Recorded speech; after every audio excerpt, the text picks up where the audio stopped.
Hey guys, what's up? It's Ripe again. In today's video, a completely insane Karen thought that I am working at Walmart and that I must obey and serve her. I am actually a veteran and refuse to do anything for this entitled Karen. Here is what happened. Let's dive right into the story. I did 2 tours in Iraq and Afghanistan back in the 2000s. I don't wear my fatigues anymore as a veteran, but if I have an important event to go to, I will wear my formal uniform. To set the scene, I had just come from a funeral and on the way home, I wanted to pick some things up at Walmart. Both for myself and to drop off at the widow's home so she did not need to worry about groceries or anything like that. She was a sweet older lady who I had known most of my life. I got a cart and started to fill it up with things that I needed. I don't know if this happens to anybody else, but when I go to Walmart, I easily get distracted and find myself wandering around and looking at a bunch of stuff that I don't really need. I went for food, but I ended up looking at bedsheets, cookware, and even TVs. Maybe that's part of their whole marketing strategy. I forgot why I disliked going out in any type of uniform, because I get stopped a lot. 90% is good and people just wanting to thank me for my services. Sometimes other veterans or active duty members that want to start a chat. I don't hate it, I just like being in my own mental bubble when I'm shopping. Now, Karen was part of the 10% of people that are not good. Almost all of these are people that are very anti-military and just want to call me a murderer or other things. This Karen was strange in that she did not fall into any category of person that I had seen before. I had not even noticed her at first until I was looking at beer and felt a poke on my shoulder.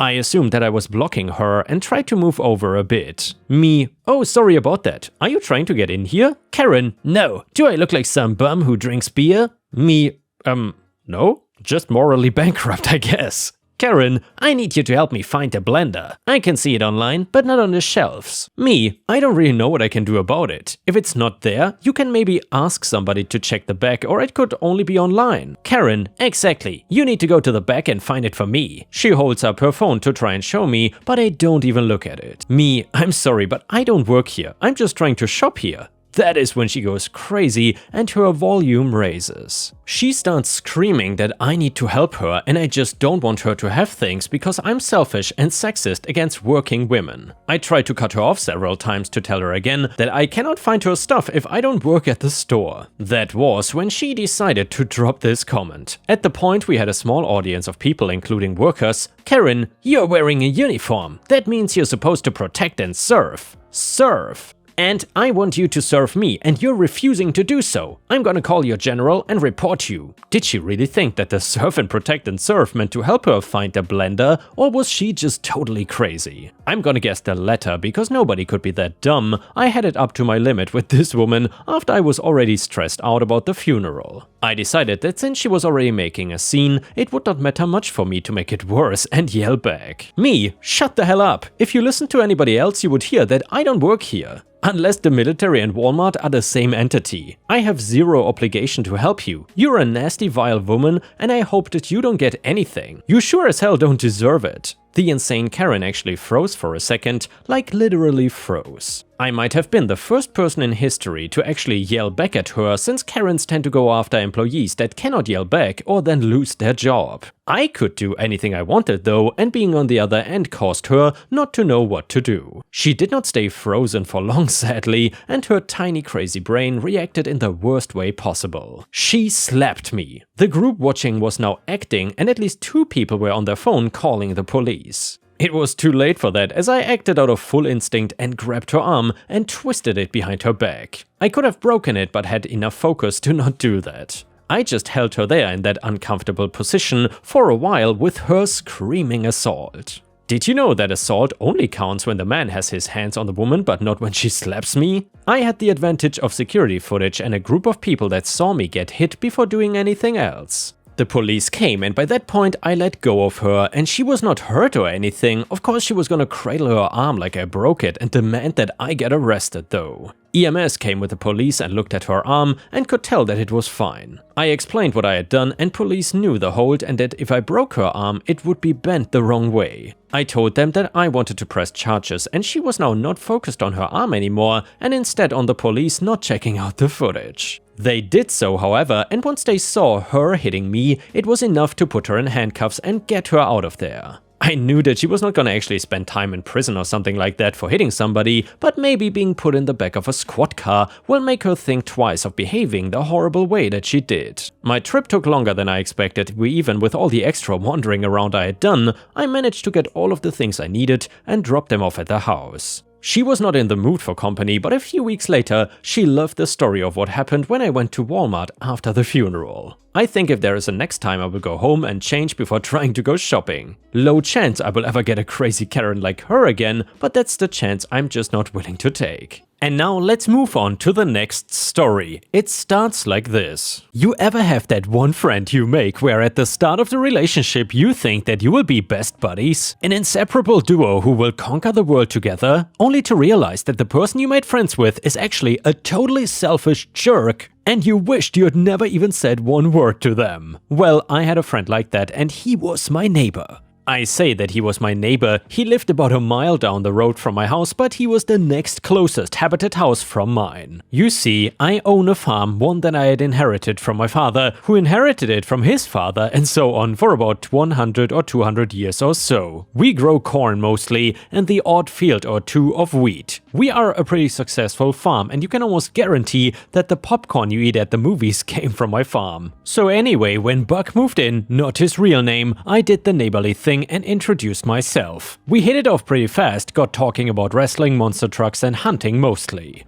I go away thinking that it was nice to have a decent neighbor I could talk to and be all chummy with. I invited him around a few times to watch football or when I had some free time just to chill out in one of my fields doing some drinking and target shooting. Everything felt like it was fine, and that Buck was a decent fellow, though a bit eccentric at times, and some of the stories he would tell were pretty wild and far-fetched, but I let him have his fun. I realized Buck was not the person I originally thought he was when I invited him around for a barbecue one Sunday. I had invited a lot of my friends and a few of the family. Not for anything special, I had just gotten a ton of meat in and wanted to grill it all up. That's when I started to think there was something about Buck that I did not like. I thought it might just be the beer or the excitement of being around a new crowd of people to tell his far-out stories to, but things just took a turn. His jokes were not something that was to everyone's tastes and would probably have sat better with a certain group of bathrobe-wearing individuals that had some out-there ideas about equality. Buck would openly leech at the women, most of which were married, and made them feel uncomfortable. He was loud, obnoxious, and an all-around a-hole of a guy. In the end, we had to ask him to leave, which he actually did, which was nice. He comes around a couple of days later, says he feels he might have made an a-hole of himself and apologized a little. I think that's okay, at least he is a decent enough guy to come over and apologize. He then tells me about a new hobby project he has started, a monster truck. He had found a chassis at the local wrecker's place and was sourcing the parts to get it up and running, which I think is great. He goes back home after a couple of hours and a few drinks.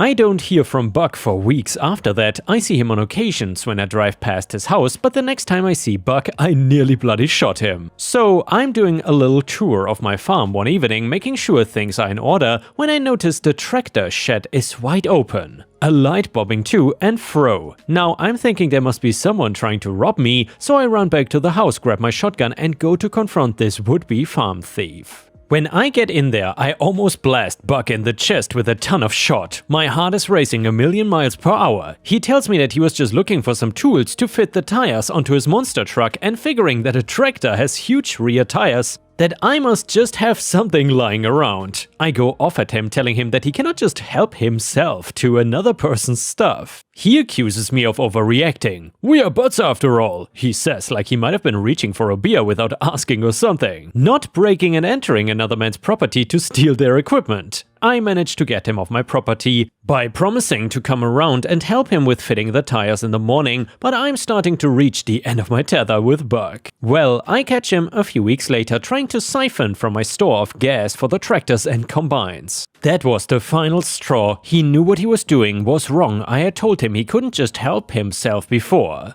This time I had to threaten him with prosecution. I was going to call the cops if I saw him on my property again. Obviously, he is totally oblivious, claims I'm overreacting, and goes off mumbling what he would have paid me for the gas. I honestly don't get how some people could be that dense in thinking they can just go around doing whatever they please, not once considering the implications of their actions and how they affect other people. So then I break ties with Buck and I don't speak to him for months after that. I also don't hear from him, which is fine by me, though I was definitely worried that he just upped his game and was still sneaking around my farm without me seeing. Well, I didn't find anything missing or things out of place, I just had a feeling that he was sulking about somewhere. It all came to a head several months later when I am sat having my evening meal and I hear the guttural roar of a massive V8 engine. It's pretty close and not coming from the direction of the road, so naturally I go out to investigate. My dog comes with me as he was due to go out for his evening walk, and as I get closer to the sound, which is coming from one of the wheat fields, I can tell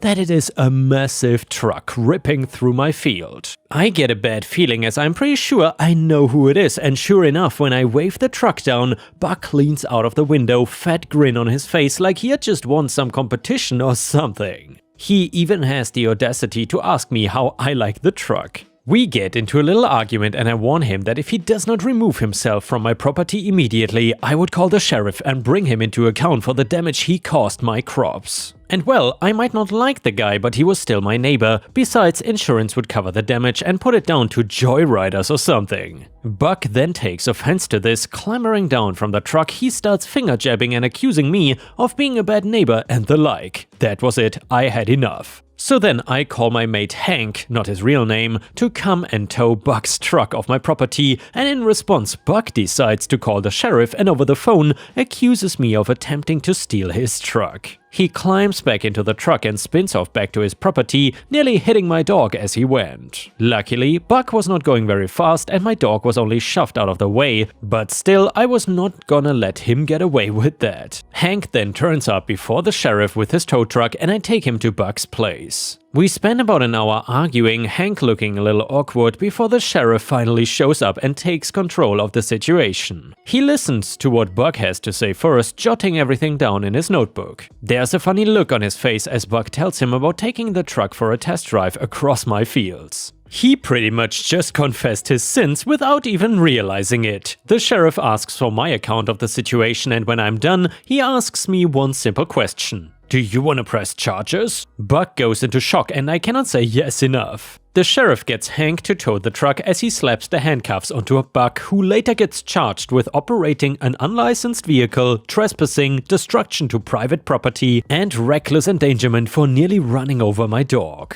He has to pay out for the loss of crops and spend a good year or so in county jail, only to be let out and put into community service. Me and my dog feel justly vindicated.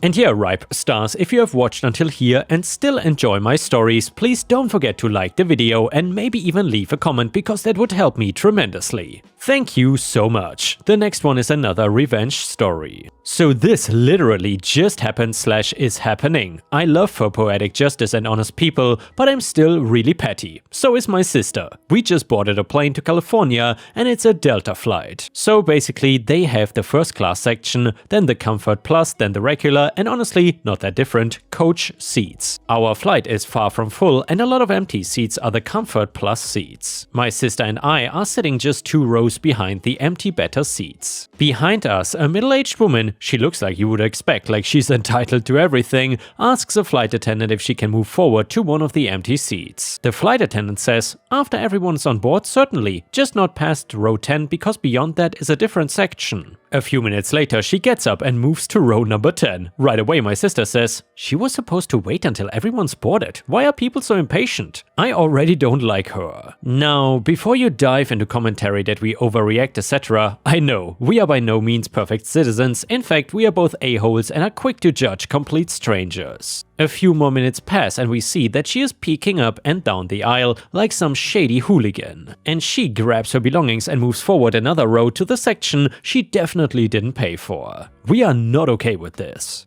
They say snitches get stitches. Well, sew me the F up then, because I have no problem calling someone out. I suddenly flag down the flight attendant so my sister can proudly point the shady idiot in row number 9. The flight attendant gives us a wink of approval and flawlessly squats down next to her to say, "So this is actually the section I told you couldn't move up to, so I'm gonna need you to stay in row 10 or further back, okay?"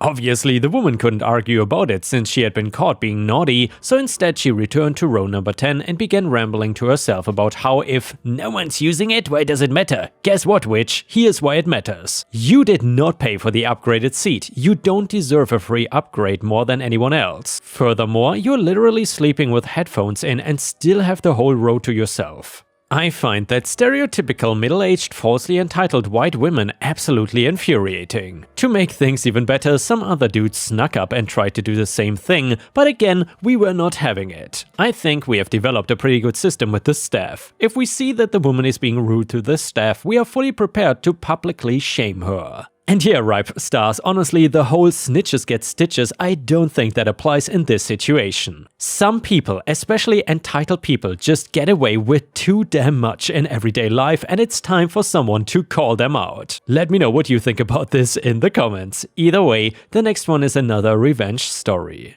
My mom was handicapped due to a stroke and she had to use a walker to get anywhere. Her and my dad loved this local seafood restaurant. It was their favorite place to go dinner. It was a really popular restaurant and it was always crowded. It had a long line to get in. We get to the restaurant and my dad drops us off near the front and he goes to park. The line was long as usual to get in. My mom and I waited for what seemed like forever to get to the hostess stand. My dad had come in at this point and my poor mom had to stand up the entire time because they had no seats to sit and wait. We finally get to the front of the line and this guy pushes his way to the front and starts yelling that he needs to make a reservation, that the last time he was there they had screwed up his reservation. Meanwhile, we had waited in this line and finally made it. My poor mom standing up this whole time and this guy just takes over. The hostess does not say one word to us. She just lets him take over and take his reservation info for 9 people for the end of the week. She never once said I'm sorry for the wait or told him that he had to wait his turn. Nothing. I was so pissed. My parents didn't go out a lot. They would look forward to going to this restaurant so much when they were able to go. It was difficult for my mom to get around with the walker. They usually would wait until one of us could go with them to assist my mom. And the guy was just so rude, so obnoxious and so entitled, I was livid. So the next day I called the restaurant and cancelled the reservation of him. I remembered everything he said and I pretended to be his wife. Lesson to be learned,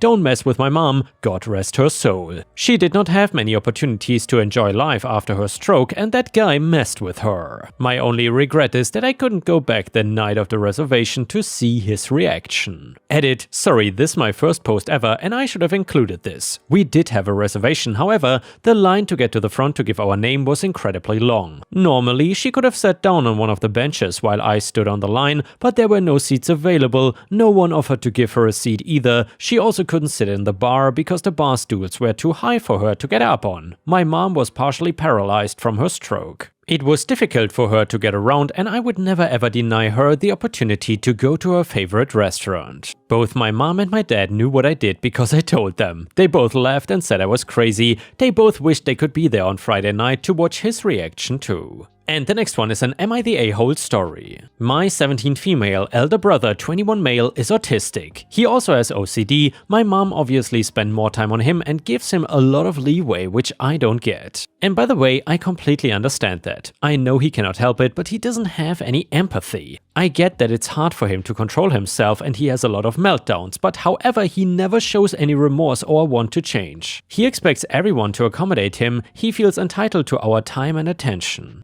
That makes it hard for me to love/care about him. One thing he absolutely hates is when someone walks away from him while he is talking. The quarantine has been very difficult for everyone. My brother likes routine and obviously a lot of that routine had to change. I have to be inside the house all the time and it's not making the house any more peaceful. Last week was a bad week. It was one tantrum after the other. He basically was screaming so loudly that I was not able to attend most of my online classes for the entire week. The most ridiculous thing happened over dinner one day though. I like spicy food, he doesn't, so my mom cooks food without many spices and I just add them on later.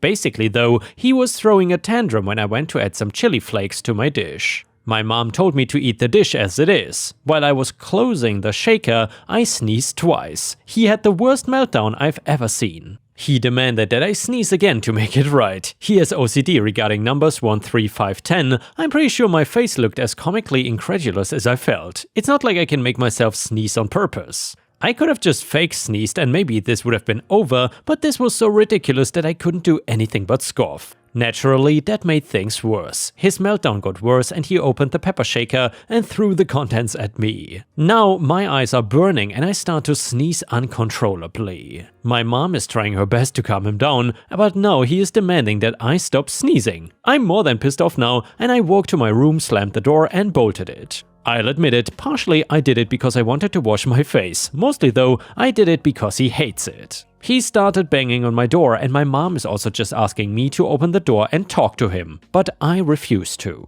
I could hear him outside my door for at least 4 hours after that, along with my mom trying to calm him / begging me to open the door. I could have helped out my mom, but I have had enough and I didn't feel sorry for her either. In fact, I felt a tiny bit satisfied. Next day, my mom asked me to talk and apologize to him, and when I didn't, she punished me by taking away my games and removing the lock from my door. I told her that I will lock myself in the bathroom next time and told her that she / my brother are never gonna see me the second I turn 18. Am I the a-hole for purposefully making my brother's meltdown worse, and am I the a-hole for not being at least a bit sympathetic towards him or my mother? And yeah, Ripe Stars, let me know what you think about this in the comments. Do you think that OP is the a-hole or not? And a user in the comments said, not the a-hole, everyone has their breaking point and you reached yours. Just because he has a developmental disability, he doesn't get a pass to be an a-hole and constantly being coddled. Comment number 2, not the a-hole. My eldest is on the spectrum and when a meltdown starts, if possible, I ask other kids to clear the room or remove my autistic kid. While my child is getting large enough that I'm nearly incapable of physically controlling them, I do have some hard limits and throwing things is absolutely a limit. Not that they always listen though. After a meltdown, like with any kid, my autistic child has consequences for their actions, granted they do get leeway. Tossing pepper at you should have been a hard no and walking away makes perfect sense. I sympathize with your mother because I know how hard it can be, but that is not an excuse to allow you to be treated poorly. Please try talking to your mom and explaining how you feel. You need to feel loved, protected and important too.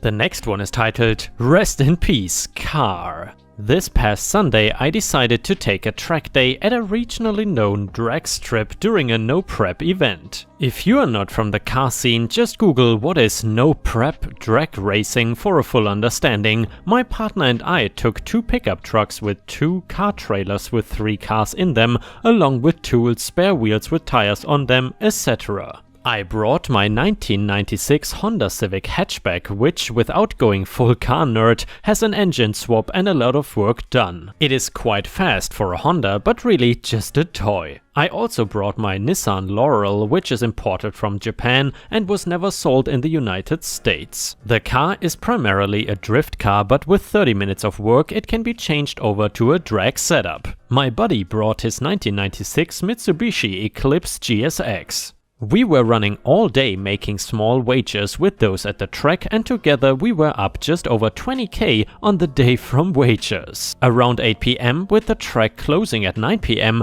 I had the douchiest of chats approach me and engage in the typical smack talk about how my cars are slow and how incredible his car is, yada yada yada. After being goaded numerous times, declining a 10k race and really just trying to pack up for the day, this douchebag decided to insult my wife in a rather derogatory and misogynistic way. The comments were both disgusting and about how a woman does not belong on a racetrack. And well, Ripe Stars, I would rather say douchebags don't belong on a racetrack. But anyway, I thought for a second before responding, and I then said to our entitled prick, "Since women don't belong on the racetrack, why don't you race her in the Laurel?" EP, 10k bro, that's easy money, let's go. Me, no, if you are racing her, it's going to be for titles. Known in Hollywood as pink slips or just pinks. EP, hell yeah, I will take your car. Starts laughing and further insulting my wife to his cronies. We shook hands, pulled out paperwork and found a track official to hold both sets of paperwork before getting ready for the run. One single 1/4 mile race for both cars. The tree turned green and they blew off the line. EP pulled slightly ahead out of the gate and you could just feel the misogynistic comments he was saying to himself as he flew down the track. About halfway down the track, wife caught up to him and surpassed him, finishing the race with enough room to parallel park an F-250 between them. Wife pulls back into our stall, smiling and laughing, excited over her win as it was only her third pass on the track for the day. I went to the staff member to collect paperwork without problem and then went over to EP's stall to collect our car. As we turned the corner into the stall, EP yelled, "F no, I'm not giving my car to a woman. She got lucky. 2 out of 3. F this." All of EP's friends were laughing at him and making the "her you got beat by a girl" jokes that were popular in middle school. I noticed the keys were still in the car, so I quickly reached into the car and snatched them. After grabbing the keys, I was sucker punched by EP and I did defend myself. I did not engage in a full-on brawl, merely defended myself after giving it one good swing. Track officials separated us and EP started screaming to staff that I was trying to steal his car and saying he was going to call the police. You see, in my state, all bets are legal at the track as it is no different than betting on a horse. Taxes are paid on the bet. In the event of a slip race, taxes are paid on the vehicle through the DMV. EP's threat of police held no power. EP continued to scream for another 15 minutes, not letting anyone else get a word in. Finally, the owner of the track came by and ordered EP off the property, or he would call the police for a trespass order. Owner also informed EP that he was banned from the track for the rest of the year. We returned to our stall with the keys in hand and waited for EP to leave. Having no choice, EP left without the car. This morning I was served with a $100,000 lawsuit from EP. Turns out EP had taken a $100,000 loan to build this race car and still owes almost all of it. According to his suit, the loan was taken in July of last year. EP not only lost the race fair and square which he knowingly bet his car on, but decided to litigate against me, not wife. I can only assume this is due to EP's blind rage and misogyny. Before anyone asks, EP lost a 1969 Pontiac GTO.